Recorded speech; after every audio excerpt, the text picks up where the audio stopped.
Today's presentation, From Support to Success, How the Department of Rehabilitation Can Support Education and Career Goals. I've already introduced you, Maryam, but you can introduce yourself again. I'll just say briefly, I'm Elena Kaltsas, Program Specialist for EFRC. Maryam, would you like to introduce yourself? Of course. My name is Maryam Abdul Sattar. I work at the Department of Rehabilitation for about a year now. So October is my work anniversary month. And I work as a counselor. I also serve as a DOR liaison for Workability 3 program, which serves community college students, provides employment services. And I also work as a DOR liaison for SDCE PD committee who holds the Jobtober first every year, and which was yesterday. So Mhm. We can go to the next slide. So the focus today will be kind of talking about the different pathways in DOR and helping your child, young adult child with figuring out next steps beyond high school. We can go to the next slide.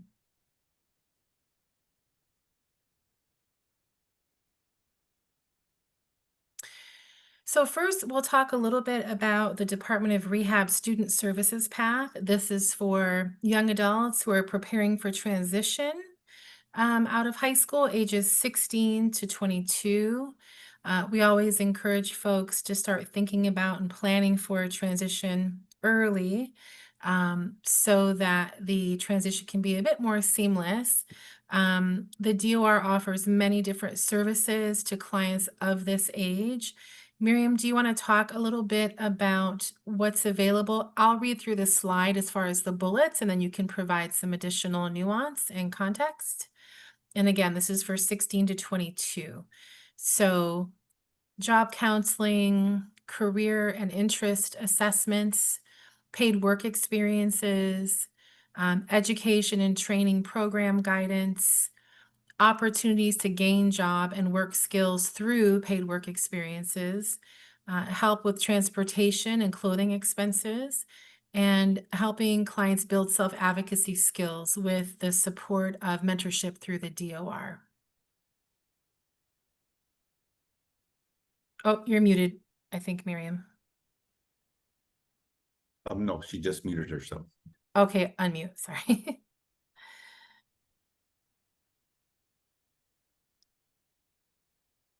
Still muted. Screen reader is so fun with Zoom. Joe, can you unmute her yourself, or does she I've need to do asked that? her to unmute. I cannot unmute her. Okay, okay, there is we it go. We unmuted got you. now? We're good. We're good. I can hear you. Okay, I can hear you. I'm glad you. All right. Oh my God. Sorry, everyone. No, Okay, it's No so problem. okay. It's okay. the five categories of services we provide. So the first one is job exploration and counseling. So sometimes individuals with disabilities may come to us with no clear pathway, they're not sure what they are doing, and we understand that is totally fine because we offer job exploration services and also counseling and guidance to make sure that they can find their path and learn what they can do with their life. So, and the second category is training based learning. This would include any kind of soft skills, communications that are necessary for them to learn in to be successful in the job workplace. The third category is the self-advocacy. So they will learn about their rights when they're in the new workplace. They will learn about their rights as individuals with disabilities. They also learn about the resources that are available to them to equip them with the necessary skills to be successful. And then we also offer work-based experience as well. That includes internships, apprenticeship opportunities, or any other learning opportunities that can help them. That also includes the short term training or support as well. We also have post-secondary counseling, which means that if college is the right path for them, we want to make sure that we offer them support throughout their college. And if vocational training is the one that they choose to go with, then we also offer all the support that we can with the training. That includes the school books and supplies, clothing, technology devices, and also transportation support. Any Thank you. questions?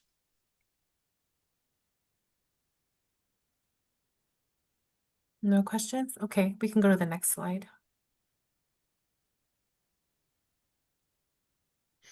So for student services eligibility, the requirements are that the individual is age 16 to 22, that they have an IEP or a 504 or would be eligible for that, that they're seeking some kind of competitive integrative employment following high school, and that they are a current California resident. Is there anything I'm missing there, Miriam, as far as requirements? Yes, for that one thing that I would like to add into is the let's say if the individual does not have any of those, we also send them for psychological assessments, and we use that report to determine them eligible for services as well. Next slide. Thank you. The next piece we'll talk about, and we'll leave time for Q&A at the end, by the way. The employment education and training path for folks that are 22 and above. Eligibility requirements there.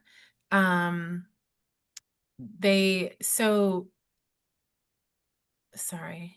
Oh, I think the next slide is eligibility. Let me first talk about what it offers. Sorry about that. I have a different slide deck on the side.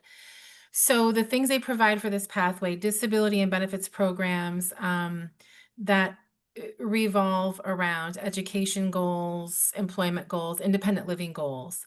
They will assist with people building their capacity around job search and interview skills, providing direct support. Lots of job training and tools, college and textbooks can be covered, tuition can be paid for, textbooks can be covered. There's a bit of a process around that financial support, and we can talk about that. They do provide, as Miriam said, same thing for adults, disability equipment, so assistive or adaptive technology as needed to fulfill those goals related to their IPE, so their individualized plan for education or employment. They do provide support services like childcare and transportation. Transportation can take on many forms. It might be an MTS access pass and vouchers. It might be ride share like Lyft and Uber. It might be funds directly provided to the recipient to reimburse someone who may be transporting them to and from work. They will also connect folks with other people or groups that can assist. Related to the college and textbooks, just quickly, typically what they'll do is they will have the individual complete a FAFSA for student aid. And then once they get the student aid report that determines their eligibility for financial aid from the government, they will then determine what the client is eligible for in terms of tuition support, textbook support, etc. Next slide. Eligibility for adult services. So the individual would need to have a documented disability that restricts their ability to find or maintain employment. They must demonstrate the ability to benefit from DOR services. So determining whether or not DOR is a good fit, if it's an appropriate fit to meet their needs, is something that is a factor when considering eligibility. There's also something called presumed eligibility. So that includes folks who are receiving SSI or SSDI benefits, folks who are regional center clients, or have a ticket to work. And again, they must be a current California resident. Miriam, do you happen to know, because I don't know this, how long they have to have residency established in California? I've had that question come up a couple times. with folks who have moved here? No, as long as they're just resident and they have the California ID that we look Okay. into. But then I would also like to go back and add a few things about transitioning from student services to VR services. There Mhm. are students who meet the student eligibility criteria, but then because we do have counselors, they go to school and they facilitate that transition as well. So the student can transition from student services to VR services successfully. They just have to meet with their counselor, talk to them, and they will establish that the student is ready to be transitioned to VR services, and they can help them with successful transition. Thank you. Next slide.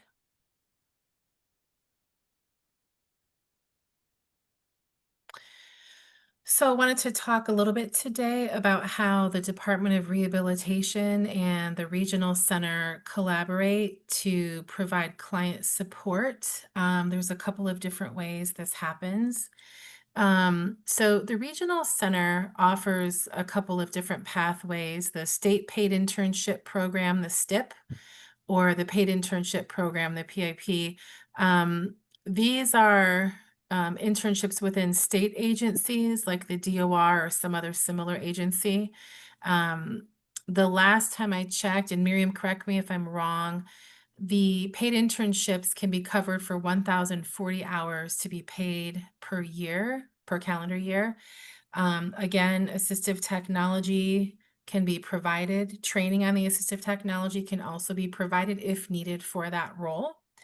And there are other pre-employment supports, as most of you in the room might know, that Regional Center will provide around career and skill assessment, supported employment job coaches, paid work programs, workplace readiness training, self-advocacy training.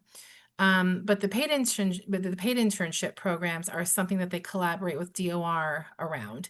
Um, and so the DOR's role in those paid internships would be, again, providing the career assessment, finding jobs, getting prepared for the job, the clothing allowance, transportation support, and assistive tech.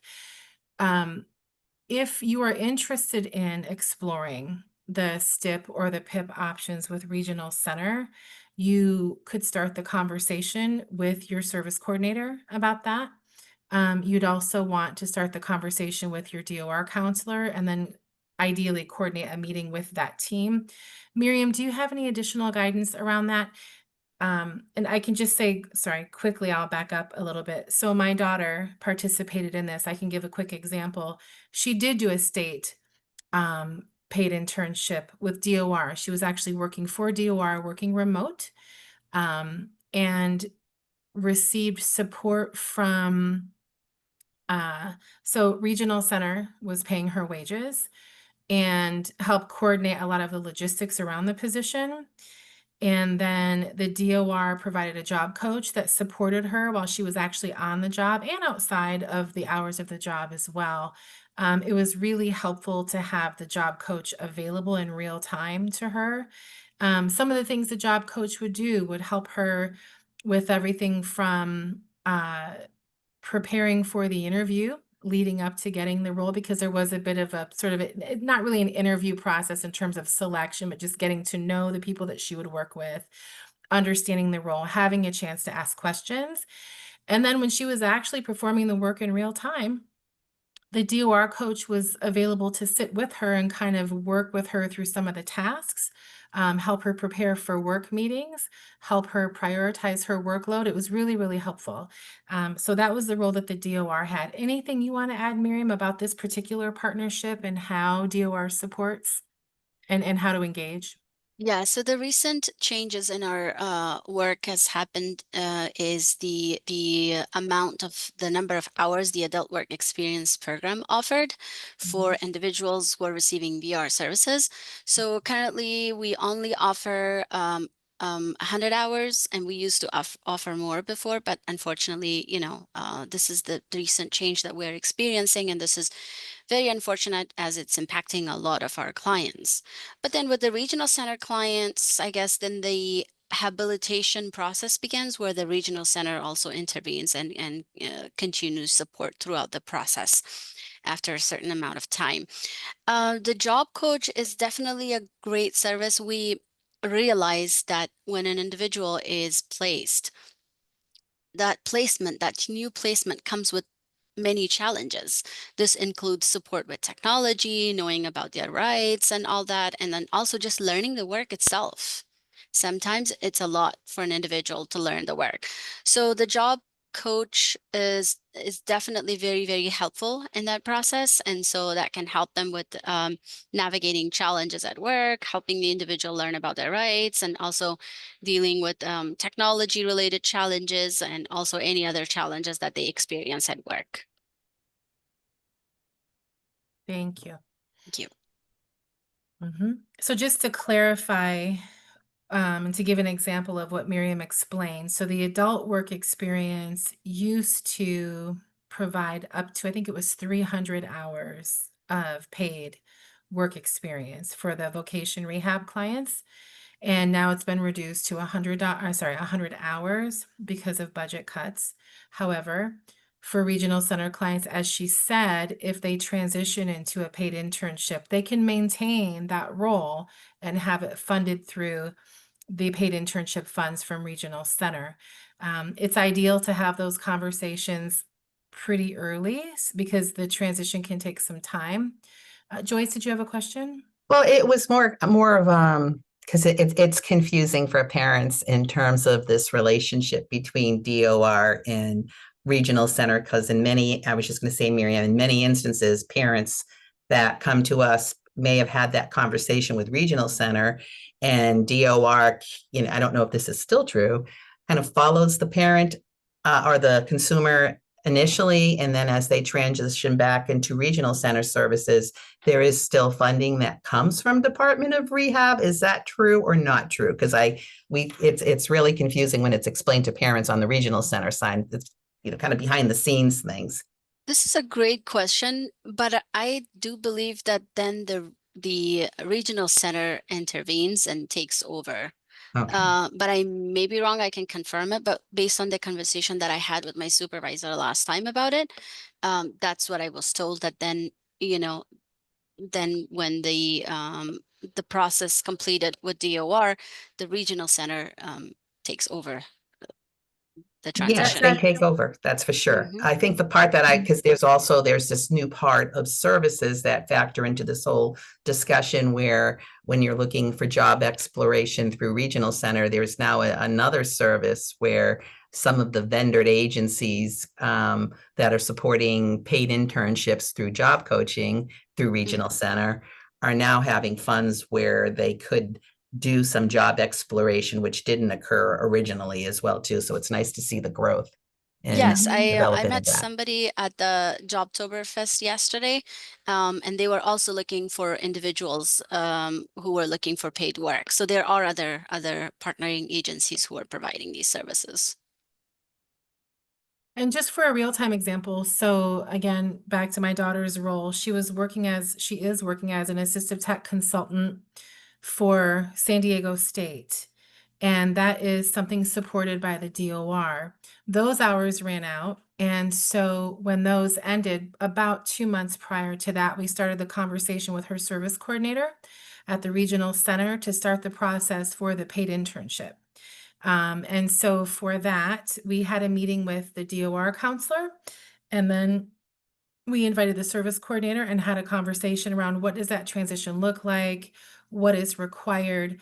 What was required for her to continue in that role and to keep getting paid was essentially an updated role description for her to stay in that role. Regional center needed to see that there would be some additional responsibilities and possibly some additional learning opportunities, job skills she might gain by continuing in that same role. And then they would agree to fund it for her to continue.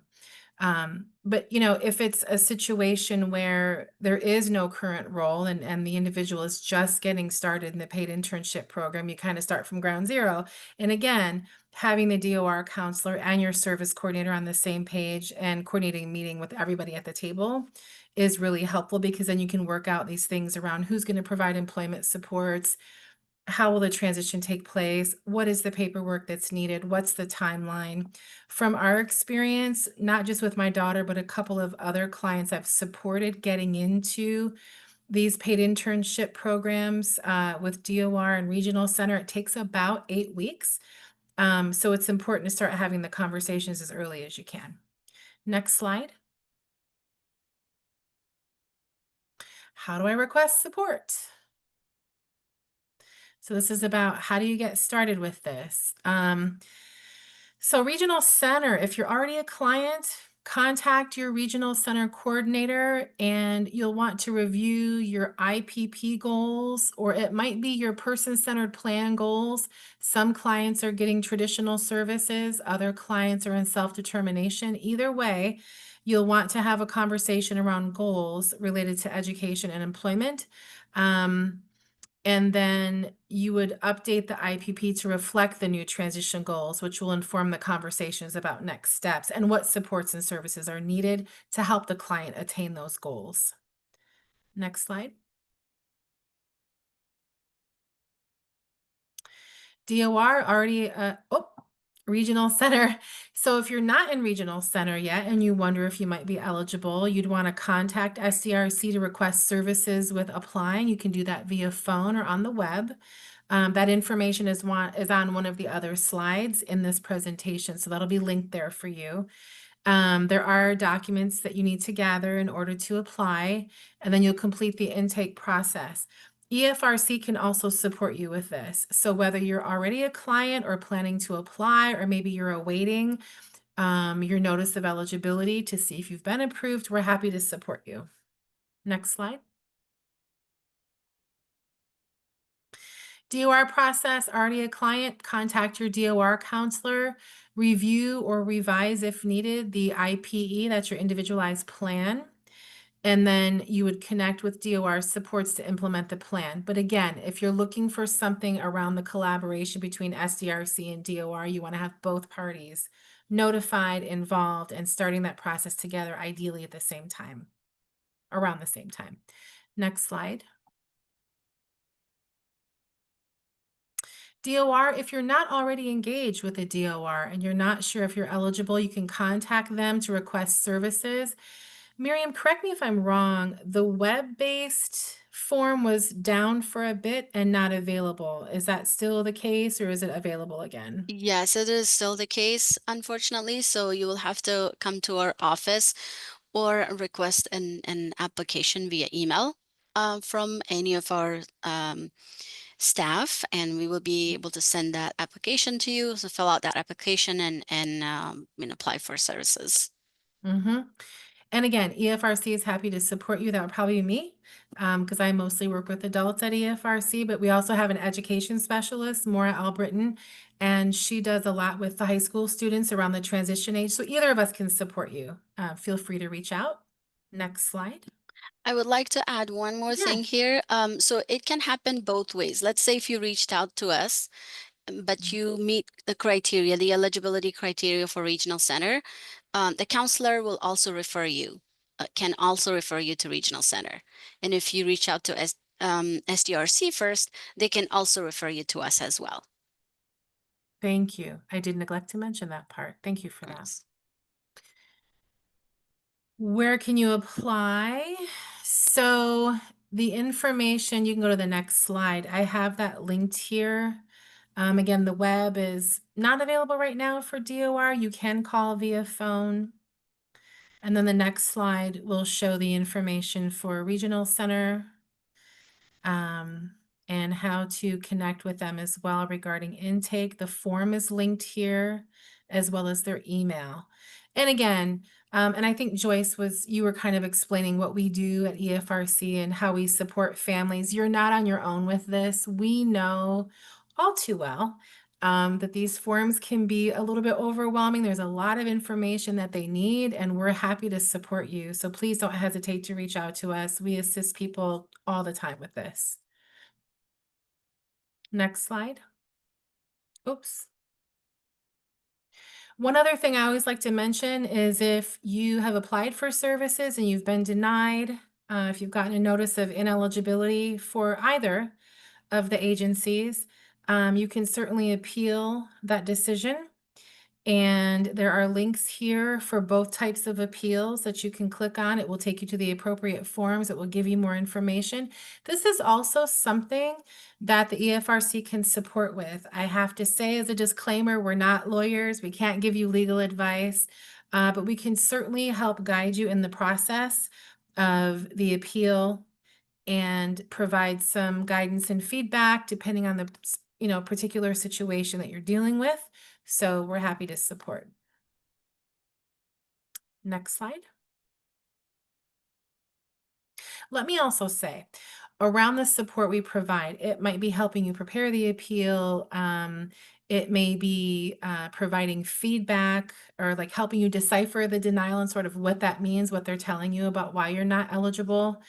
So we offer different kinds of support around that. As a DOR client, if you're currently getting services, but you've got some concerns around service delivery, you can reach out to, there's something called the Client Assistance Program with the DOR, and they are supported by Disability Rights California. There is a link here if you need to contact them, and they can guide you through the grievance process. Next slide.